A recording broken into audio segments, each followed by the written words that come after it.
আসসালামু আলাইকুম ভিউয়ার্স। আমরা অনেকেই কম বেশি বিরিয়ানি রান্না করতে জানলেও আজকের এই বিরিয়ানি তৈরির রেসিপিটি কিন্তু একটু স্পেশাল। আজকে আপনাদেরকে তৈরি করে দেখাবো মুগ ডালের বিরিয়ানি। ঘরে থাকা মাত্র সামান্য উপকরণ দিয়েই কিন্তু তৈরি করে ফেলতে পারবেন এই অসম্ভব মজাদার রেসিপিটি। মাত্র হাফ কেজি চাল, 1 কাপ ডাল আর হাফ কেজি পরিমাণে মুরগির মাংস দিয়েই কিন্তু এই অসম্ভব মজার রেসিপিটি তৈরি করে নেওয়া যাবে।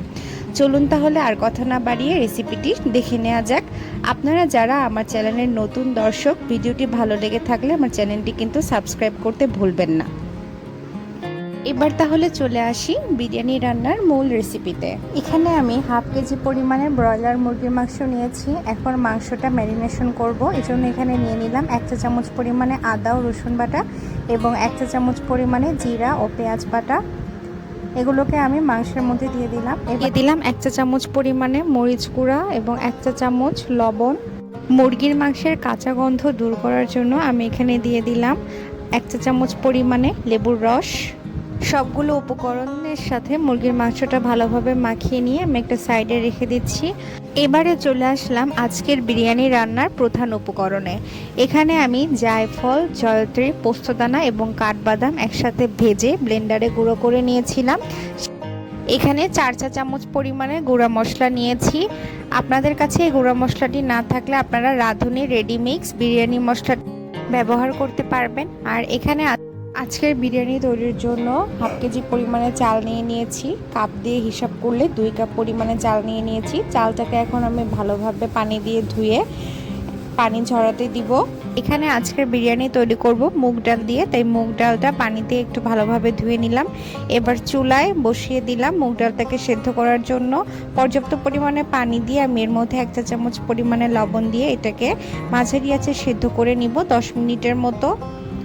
ডালটা সেদ্ধ হতে থাক। চুলায় আমি একটি প্যান বসিয়ে দিয়েছি এবং এর মধ্যে দিয়ে দিলাম পরিমাণ মতো তেল। এখন আমি পেঁয়াজ দিয়ে দিলাম তেলের মধ্যে। পেঁয়াজটাকে একটু ভেজে বাদামি কালার রং করে নিব। এবারে এর মধ্যে গরম মশলা অ্যাড করছি। একটি বড় তেজপাতা মাঝখান থেকে ছেড়ে দিয়ে দিলাম। এবারে দিয়ে দিলাম 3টি মাঝারি টুকরার দারুচিনি এবং 2টি বড় এলাচ মাঝখান থেকে একটু ফাটিয়ে দিয়ে দিলাম। আর দিয়ে দিচ্ছি 4-5টি লবঙ্গ। বাদামি কালার হয়ে আসলে আমি এর মধ্যে মেরিনেট করে রাখা মাংসটা দিয়ে দিচ্ছি। মাংসটাকে এখন আমি মাঝারি আঁচে নেড়েচেড়ে খুব ভালোভাবে মশলাটার সাথে কষিয়ে নেব। 3-4 মিনিট কষিয়ে নেওয়ার পর দেখবেন আস্তে আস্তে মাংসটার রং একটু লালচে হওয়া শুরু করেছে।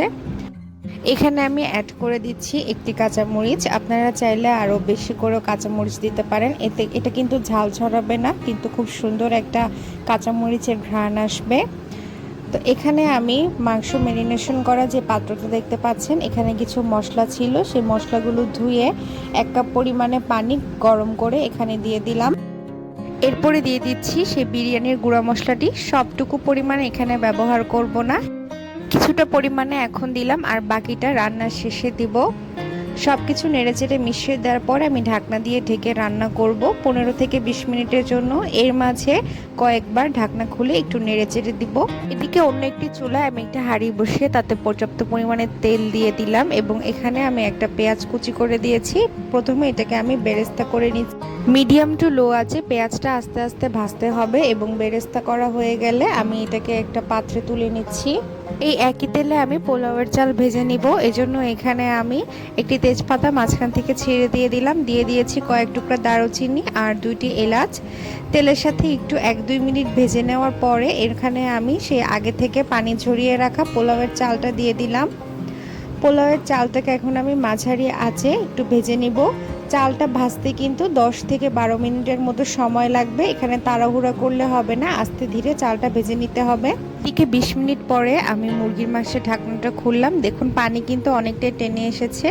আপনারা চাইলে ঝোল আর একটু শুকাতে পারেন, কিন্তু আমি আর শুকাবো না। এই পর্যায়ে আমি এটাকে চুলা থেকে নামিয়ে একটা সাইডে রেখে দিচ্ছি। আমরা অনেকেই আছি যারা নতুন রাঁধুনি পোলাওয়ের চাল ভাজা হয়েছে কিনা সেটা বুঝতে একটু সমস্যা হয়। এটা আসলে তেমন কঠিন কিছু না। চালটা প্রথমে নাড়ার সময় দেখবেন কোনো শব্দ হচ্ছে না, কিন্তু 10-12 মিনিট ভেজে নেওয়ার পরে দেখবেন যে চাল নাড়ানোর সাথে সাথেই কিন্তু একটা শন আওয়াজ হচ্ছে। তখনই কিন্তু আপনারা বুঝে ফেলবেন যে চালটা ভাজা হয়ে গিয়েছে। এখন আমি এর মধ্যে আগে থেকে সিদ্ধ করে রাখা মুগ ডালটা দিয়ে দিচ্ছি। চুলার আঁচটা কিন্তু এখন একদম লোতে রেখে মুগ ডালের সাথে চালটা খুব ভালোভাবে নেড়েচেড়ে মিশিয়ে দেওয়ার পরে আমি এখানে 2 কাপ চালের জন্য 4 কাপ ফুটন্ত গরম পানি ঢেলে দিলাম। সবসময় আপনারা যে পরিমাণে চাল নেবেন তার ডাবল পরিমাণে পানি এখানে অ্যাড করতে হবে। আর এখানে আমি কয়েকটা কাঁচামরিচ দিয়ে দিলাম ফ্লেভারের জন্য। চুলার আঁচটাকে এখন লো থেকে বাড়িয়ে একটু মিডিয়ামে করে দিয়েছি। দিয়ে দিচ্ছি এখানে হাফ চা চামচ পরিমাণে টেস্টিং সল্ট এবং হাফ চা চামচ পরিমাণে লবণ। যেহেতু ডাল সিদ্ধ করার সময় লবণ দিয়ে সিদ্ধ করেছিলাম এবং মুরগির মাংসের মধ্যে পর্যাপ্ত পরিমাণে লবণ আছে, তাই লবণটা আপনারা এখানে একটু বুঝে দিবেন। ভাতটা যেন ঝরঝরে হয় এজন্য এখানে আমি 2 চা চামচ পরিমাণে লেবুর রস ব্যবহার করছি। সবশেষে আমি এখানে রান্না করে রাখা মুরগিটাকে দিয়ে দিলাম। পরে আমি পরবর্তীতে ব্যবহারের জন্য যে বিরিয়ানি মশলাটুকু তুলে রেখেছিলাম সেই বিরিয়ানি মশলাটা পুরোটা এখানে দিয়ে দিচ্ছি। সব কিছুকে একটু নেড়েচেড়ে মিশিয়ে দিয়ে আমি ঢাকনা দিয়ে ঢেকে রান্না করব 10 মিনিটের মতো। চুলার আঁচ কিন্তু মিডিয়ামেই থাকবে। ফিরে আসছি 10 মিনিট পর। 10 মিনিট পরে আমি এখন হাঁড়ির ঢাকনাটা খুলে নিচ্ছি। দেখুন পানি কিন্তু অনেকটাই টেনে এসেছে, কিন্তু এখনও পুরোপুরি পানিটা টেনে আসেনি। তো এই পর্যায়ে আমি একটু নেড়েচেড়ে ভাতগুলোকে মিশিয়ে দিলাম আর কি, ওপরের চালটাকে নিচে আর নিচের চালটাকে উপরে করে একটু নেড়েচেড়ে দিয়ে এখন আমি এখানে 1 চা চামচ পরিমাণে কেওড়ার জল ব্যবহার করছি। এরপরে আবারও ঢাকনা দিয়ে ঢেকে দেব এবং রান্না করে নিব আরও 5 মিনিটের জন্য। চুলার আঁচটা কিন্তু মাঝারিতেই থাকবে। আবারও চলে এলাম 5 মিনিট পরে। হাঁড়ির ঢাকনাটা আমি খুলে নিয়েছি এবং দেখুন সবটুকু পানি কিন্তু টেনে এসেছে। আমি আবারও ভাতটাকে একটু নেড়ে চেড়ে উপরের চালটাকে নিচে আর নিচের চালটাকে উপরে করে দিয়ে সমান করে দিলাম এবং এখানে সেই ভেজে রাখা পেঁয়াজটা দিয়ে দিচ্ছি। এখন আমি ঢাকনা দিয়ে ঢেকে রাখলাম এবং এই পাত্রটাকে এখন আমি দমে বসাবো। আগে থেকে চুলায় আমি একটি তাওয়া বসিয়ে নিয়ে সেটাকে মাঝারি আছে খুব ভালো করে গরম করে নিয়েছি। এইবারে বিরিয়ানির হাঁড়িটি তাওয়ার উপরে বসিয়ে দেব এবং চুলার আঁচটা কিন্তু মাঝারি থেকে একদম লোতে করে দিতে হবে, অর্থাৎ আপনার চুলার সর্বনিম্ন তাপমাত্রায় রেখে এটাকে দমে রান্না করতে হবে 10 থেকে 12 মিনিটের জন্য। ফিরে আসলাম 10 থেকে 12 মিনিট পরে। চুলা থেকে বিরিয়ানির হাঁড়িটা আমি নামিয়ে একটি প্লেটে পরিবেশন করে আপনাদেরকে দেখাচ্ছি। বিরিয়ানিটা কিন্তু খাওয়ার জন্য এখন একদমই রেডি। ঝটপট আর মজাদার স্বাদের এই মুগ ডালের বিরিয়ানিটা কিন্তু কম উপকরণে আপনারা বাসায় তৈরি করে ফেলতে পারবেন। আমার রেসিপিটি ভালো লেগে থাকলে চ্যানেলটি সাবস্ক্রাইব করতে ভুলবেন না। সবাই ভালো থাকবেন, সুস্থ থাকবেন। আল্লাহ হাফেজ।